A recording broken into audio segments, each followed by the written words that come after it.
Bonjour à tous et à toutes, bienvenue pour ce jour 3 de la semaine 5 du CP, bienvenue. Bonjour les enfants, j'espère que vous allez bien. On va continuer notre semaine. Allez, je vous mets l'emploi du temps du jour. Alors, que va-t-on faire aujourd'hui? Comme d'habitude, on va commencer par du français et on va apprendre une petite poésie sur les couleurs, mélange, sur le mélange des couleurs. Ensuite, on passera à la lecture avec le son OU, puis en maths, où là, on va apprendre à reproduire une figure sur un quadrillage. On passera à la science, et là, on fera une expérience avec des ballons de baudruche. Alors, les enfants, si vous avez des ballons que l'on gonfle, allez en chercher parce qu'il y en aura besoin pour la science. Et puis, on fera des exercices d'habileté. Alors, je vous laisse la surprise de ce que ça sera. Je vous demanderai juste de préparer un petit pot, des pions ou alors des boutons plats et un torchon. Voilà, je vous demande de préparer juste ça pour les exercices d'habileté. On verra, ça sera sous forme de jeu. Ça vous amusera. Allez, on démarre tout de suite avec la poésie. Mélange. Je vous l'affiche à l'écran. Alors, pour rappel, cette poésie, donc, elle parle du mélange des couleurs. Pour rappel, on avait vu ça en semaine 4, jour 2. Donc, si vous n'aviez pas vu cette vidéo, semaine 4, jour 2, c'était à la fin de la vidéo où on avait fait un exercice de mélange de couleurs en peinture. Donc, retournez voir cette vidéo pour voir quel mélange il faut faire pour obtenir d'autres couleurs à partir des couleurs de base, c'est-à-dire jaune, rouge et bleu. Allez, cette poésie, on l'a fait. Je vous la lis et je vous demande ensuite de l'apprendre par cœur. Mélange. Donne-moi le jaune des citrons et le rouge des poivrons. Je peindrai un filet d'orange. Donne-moi le bleu du ciel et le jaune du soleil. Et voici le vert du printemps. Donne-moi le bleu indigo et le rouge des coquelicots. Je t'offrirai un bouquet de violettes. Donne-moi toutes ces couleurs et nous dessinerons l'arc-en-ciel. Voilà cette poésie. Alors, je vous demande maintenant les enfants de l'apprendre par cœur, de la réciter ensuite à vos parents ou à quelqu'un d'autre, pourquoi pas, vos oncles, vos tantes, vos frères, vos sœurs, peu importe. Apprenez-la par cœur et récitez-la. Et à la fin, on parle d'un arc-en-ciel. Alors, j'aimerais que vous me dessiniez sur votre cahier ou sur une feuille, comme vous voulez, un joli arc-en-ciel. D'accord? Allez-y. Apprenez par cœur cette poésie. Je vous laisse mettre en pause la vidéo pour ça. Et quand vous êtes prêts, on passe à la suite avec la lecture du son OU.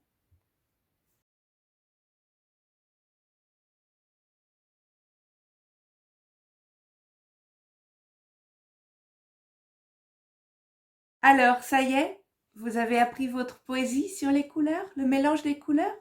Super.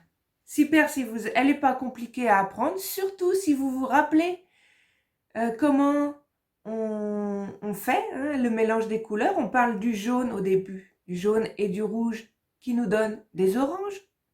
On parle ensuite du bleu et du jaune qui nous fait du vert. Si on se rappelle bien, elle est vraiment facile à apprendre. Allez, on passe à la lecture de la lettre du son OU. Prenez votre livre, si vous l'avez. Et à la page 22. Page 22. Le son OU. Comment s'écrit le son OU? Avec un O et un U. Lorsqu'on met un O et un U ensemble, eh bien on obtient le son OU, comme un hibou. OU. Je vous mets la page à l'écran. Essayez de deviner ce que fait ce son OU avec les lettres pour lire. Allez-y et on se retrouve ensuite pour la lecture ensemble.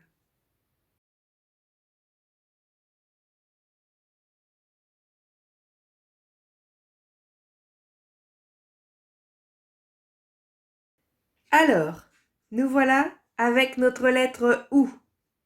J'espère que vous avez réussi à lire en tout seul. Allez, on le fait ensemble.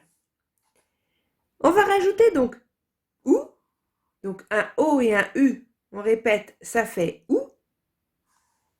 On va le mettre maintenant comme dans chou. Un chou. Voilà, regardez. Un chou. Si on le met avec un C tout seul. C et OU. Vous vous rappelez ce que fait le son? Enfin, la lettre C comme son? Elle fait avec un O. Parce que regardez, si on enlève le U, ça fait O. On n'a qu'un O, ce qui fait co.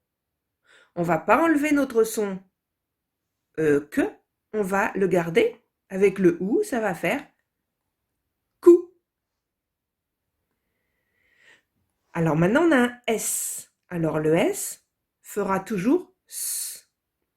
Ce qui va nous faire sou. Fou. On se rappelle du CH. CH, donc ensemble qui font ch. Eh bien, on va garder ce son ch ou chou. Pou. Vous. Gou. On rappelle le G devant un O, ça fait G et non pas J. Hein, ça fait bien G, donc goût. Ok? Allez, on va lire les petits mots.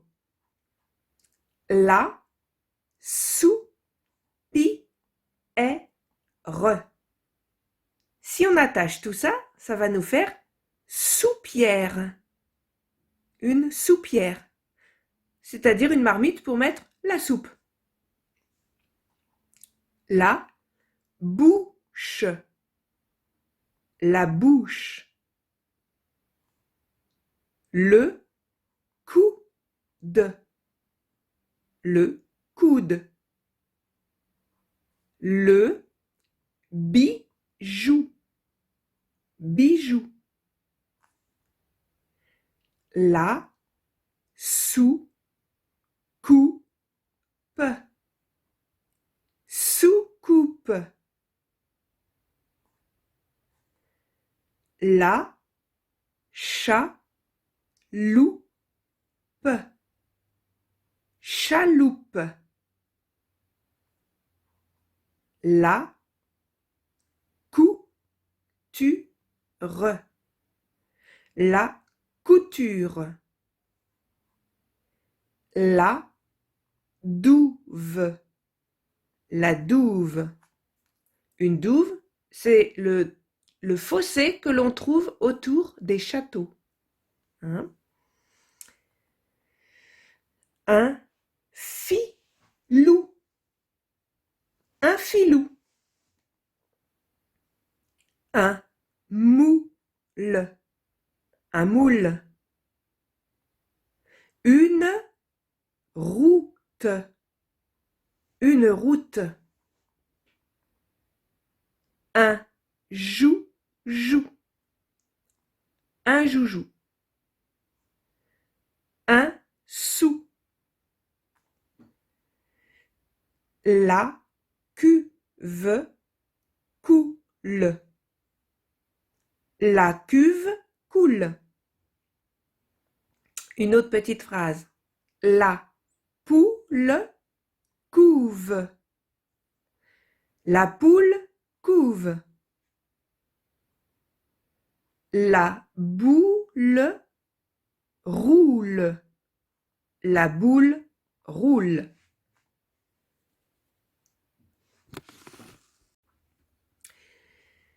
Ensuite, une autre phrase. Jeanne coupe un chou. Jeanne coupe un chou. Et une phrase plus grande. Le coucou avale une mouche. Le coucou avale une mouche. Allez, on passe à l'écriture cursive. Donc celle que l'on va apprendre à écrire tout à l'heure.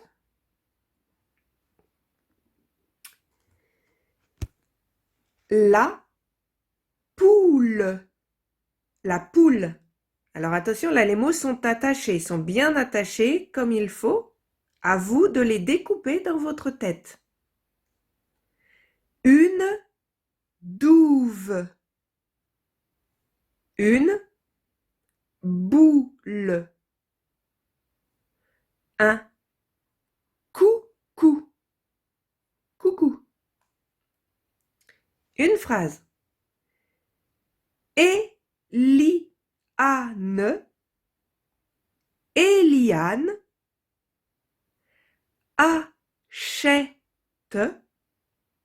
achète un joujou.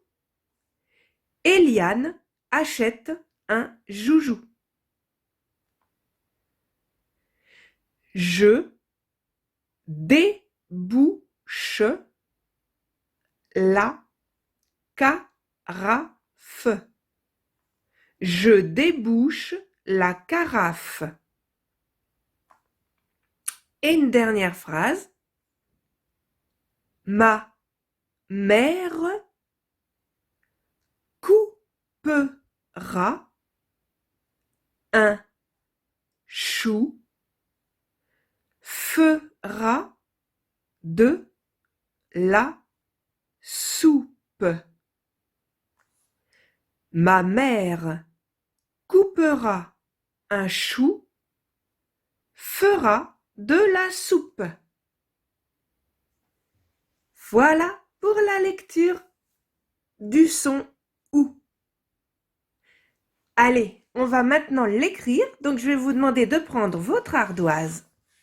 Toujours pareil, du côté blanc. On va s'entraîner à écrire des OU. Alors, on prend toujours bien notre crayon. Entre le pouce et l'index, on repose sur le majeur. Et on va commencer par faire un O. Alors, un beau rond. Quand on arrive au point de départ, on fait une petite boucle. Et on va coller à cette boucle un U. Voilà. Je le refais pour les gauchers.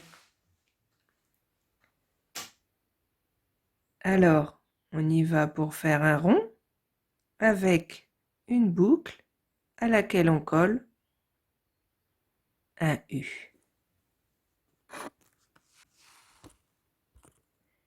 OK? Allez, entraînez-vous à faire des OU partout sur votre ardoise et on se retrouve ensuite pour les maths. Nous voilà arrivés aux maths. Alors, je vous mets à l'écran une feuille et voilà ce qu'on va faire. On va reproduire la figure que l'on voit en violet et jaune. C'est ces espèces d'ailes de moulin, ces ailes de moulin, que l'on va reproduire sur le quadrillage qui est en dessous. Alors, regardez bien. On a en haut des lettres A, B, C, D, E.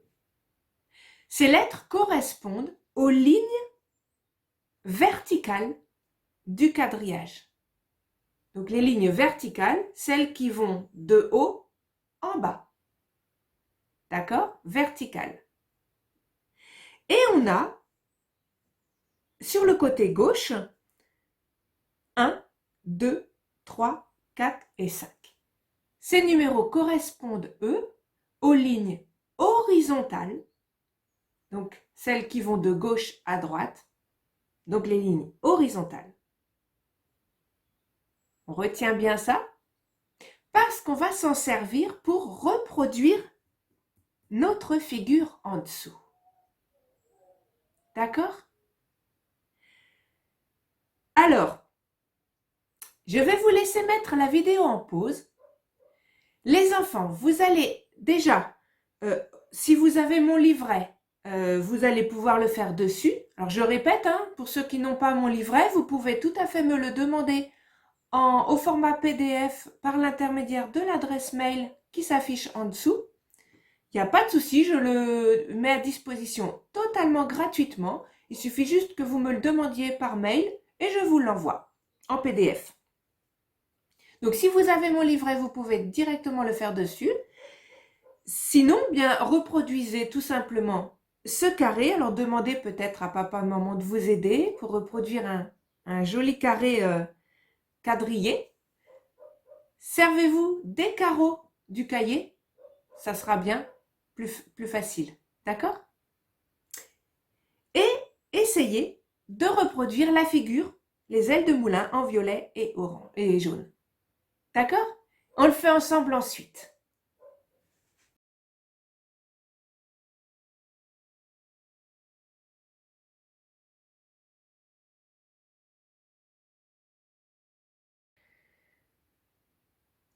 Alors les enfants, vous avez réussi à faire votre figure sur le quadrillage?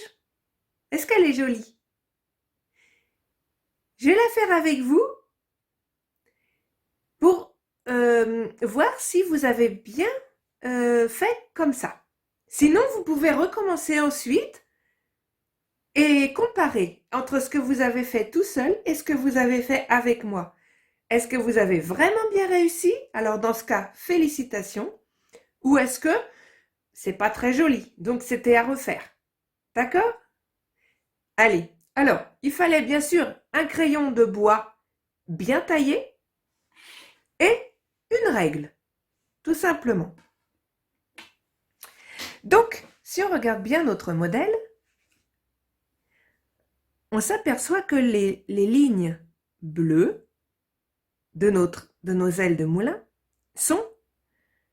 Alors, si on va prendre la première, elle commence sur le B et elle va jusque en bas. Alors, jusqu'au D en fait. Regardez, le D, tout en bas du D.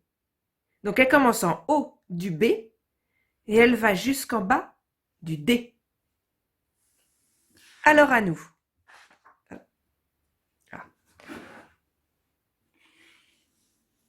On va donc prendre notre règle, positionner notre crayon sur le haut du B, poser notre règle jusque là, donc le bas du D, et on tire notre trait. Première étape. Deuxième, on va prendre l'autre, celui-là.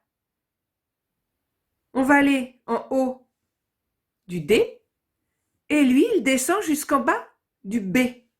Hein, la ligne verticale B jusqu'en bas. Donc, on va poser notre crayon sur le D. On va mettre notre règle jusque le bas du B. Je vais le faire avec l'autre main pour que vous voyez mieux. Donc, ici, je pose le crayon. Là, le B qui est là, je vais jusqu'en bas. Je pose bien ma règle. Et je tire le trait. On a déjà, si on regarde bien, on a déjà ces deux ailes-là. On va faire maintenant celle-là. Alors, premier trait qui commence au 2, sur le 2, et qui va se jusqu'ici, c'est-à-dire le E. On a notre E ici. Alors là, attention, on compte 1, 2, 3. Donc, je vais poser mon crayon sur le 2 et je vais compter. 1, 2, qu'est-ce que je dis? 1, 2, 3. On va arriver ici. Hein. D'accord? Donc, on doit arriver ici. Et on commence à partir du 2. Hop. Ça commence à faire une jolie étoile. Et pour finir, on va commencer sur le 4 et on va terminer au premier trait du E. C'est-à-dire à la ligne 2 en fait. Hein. Je me suis trompée tout à l'heure. À la ligne horizontale 2, mais jusqu'au bout. D'accord? Donc on commence sur le 4 et on va finir à la ligne horizontale 2 au bout. Donc 4 jusque ici, la ligne horizontale 2 et on tire. Et là, nous avons notre jolie étoile. On a une étoile en fait. Alors on va transformer cette étoile en aile de moulin en coloriant les parties violettes et jaunes. Tout simplement.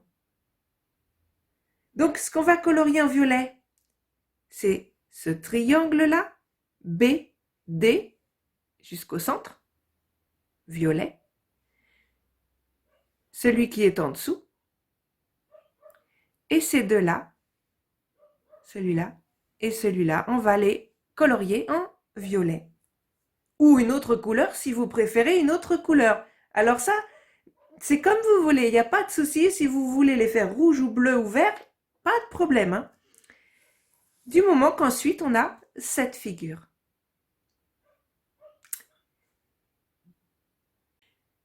Allez, voilà.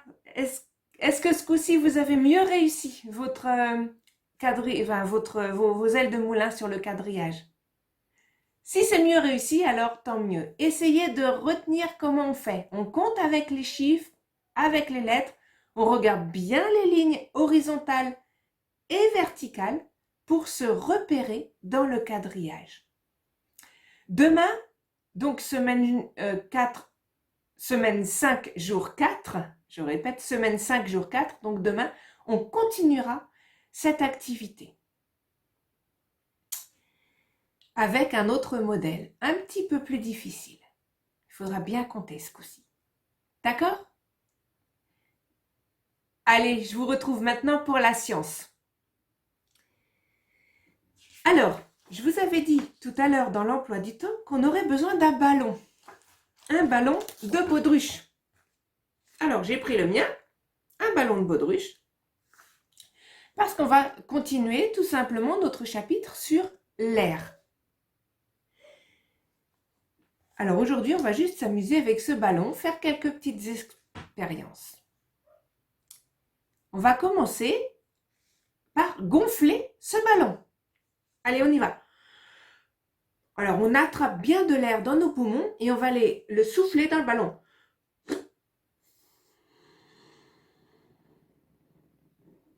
Et ensuite, on pince bien dur pour pas que le ballon...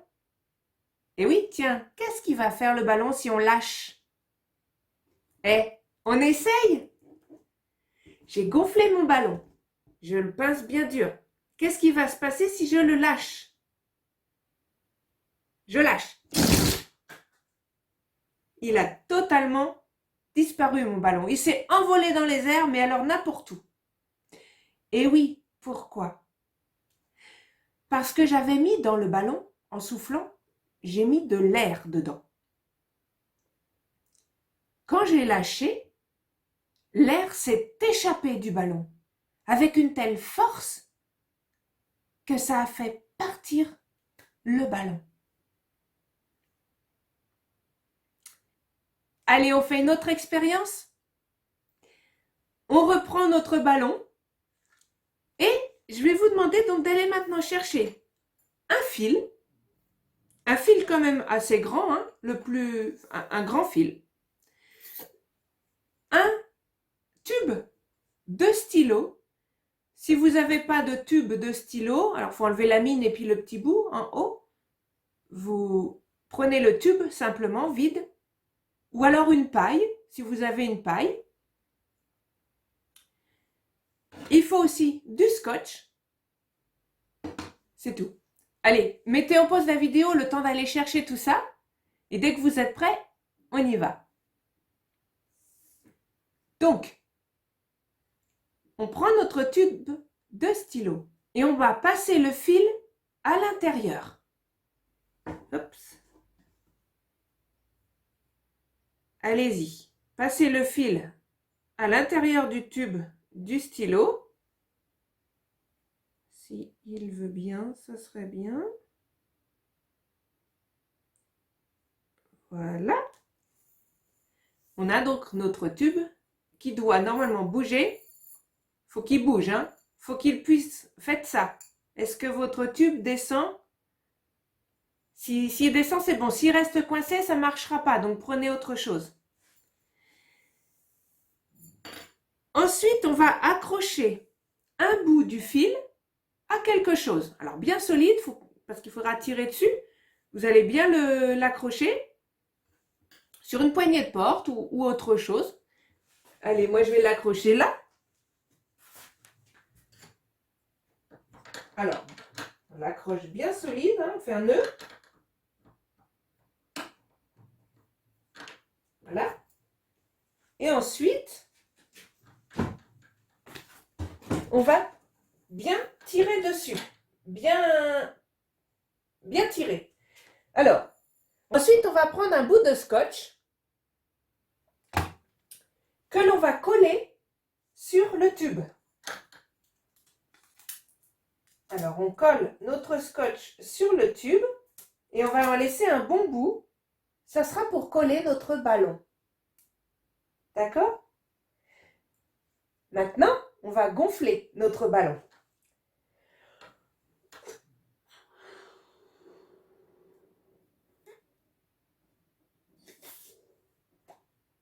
On gonfle bien notre ballon et on le pince bien. On tient le bout vers nous et on va coller le ballon au scotch. C'est-à-dire que le ballon va être collé au tube.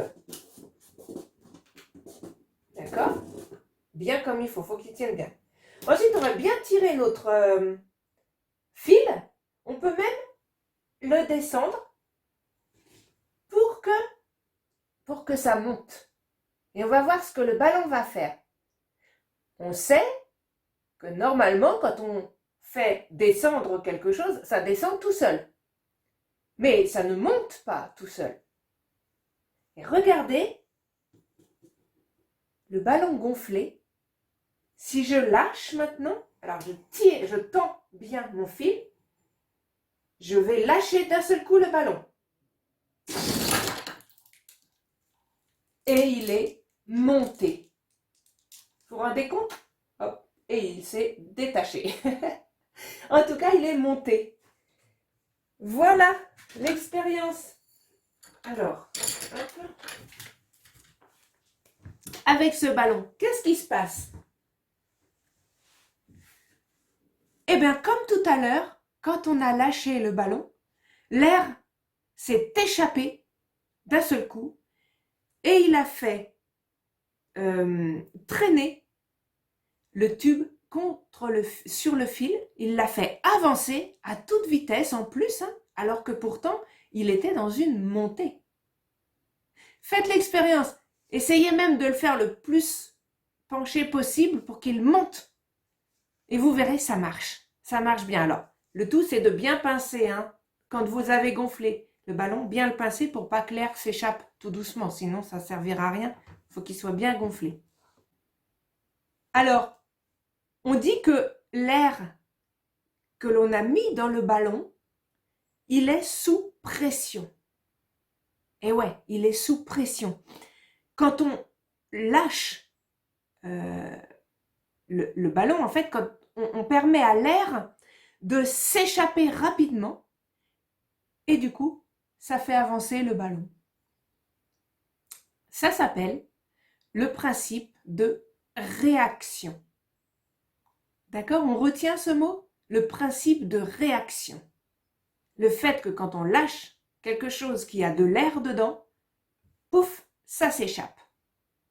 D'accord? Allez, on va passer à notre activité d'habileté. Qu'est-ce que c'est? On va faire appel à la vue, à la dextérité et au sens de l'orientation. Tout ça en même temps. Alors, je vous avais dit d'aller chercher un torchon de cuisine, que l'on va poser sur une table, tout simplement. On va avoir besoin d'un petit pot ou une petite boîte. Voilà, moi j'ai pris une petite boîte. Et on va avoir besoin de jetons. Des jetons, si vous n'en avez pas, prenez des boutons plats, bien plats en tout cas. Alors, un jeton plus grand et des jetons plus petits, si possible. Des petits, plusieurs petits et un grand. D'accord? Allez me chercher tout ça, mettez en pause la vidéo le temps d'aller chercher tout ça. Et on y va. Voilà. Alors, si vous êtes prêts, on va poser le petit pot au milieu du torchon. On va prendre un pion, le plus petit, que l'on va poser où vous voulez, à gauche, à droite, en haut, en bas, comme vous voulez. Et on va prendre notre grand, le plus grand des pions, des jetons. Des jetons. Alors, on va faire appel à la vue parce qu'il va falloir faire sauter, ça s'appelle, peut-être que vous connaissez ce jeu, ça s'appelle le jeu de puce. En fait, notre puce, c'est notre petit jeton. Et nous devons faire sauter la puce dans le pot. Alors, il va falloir faire appel à la vue, bien sûr, à la dextérité parce qu'il va falloir appuyer ni trop fort, ni pas assez fort, selon la distance. Et ça va faire appel au sens de l'orientation parce qu'il va falloir bien diriger notre coup. Pas le diriger à droite alors que le pot est à gauche ou vice-versa. Alors, on va prendre notre grand pion, on va bien aller sur le bord du petit pion et on va appuyer bien fort dessus pour le faire sauter. Bon, moi, il n'a pas sauté. On recommence. Et je l'ai mis dedans. Non, pas du premier coup. C'est un mensonge. Voilà, je vous demande pas de y arriver du premier coup. C'est normal, on n'y arrive pas tout le temps. C'est le but de ce jeu. Celui qui a mis le plus de pions a gagné. Allez, on recommence. Je vais en mettre un de l'autre côté. Eh non, il veut pas sauter. Ah, alors après, on peut le laisser où il est, Et il se déplace au fur et à mesure jusqu'à ce qu'on y arrive, Et il va pas nous embêter longtemps, Il est mis! Ok? Allez, un petit dernier, j'en fais un troisième. On va le mettre en diagonale, celui-là. Oh, il est passé dessus, mais il n'a pas été. C'est pas facile, Surtout quand ils sont collés, on peut le déplacer, Ah ah!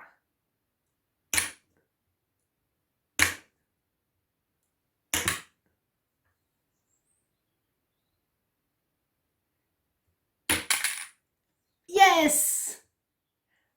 À vous maintenant. Essayez-moi ce jeu. Ça va faire...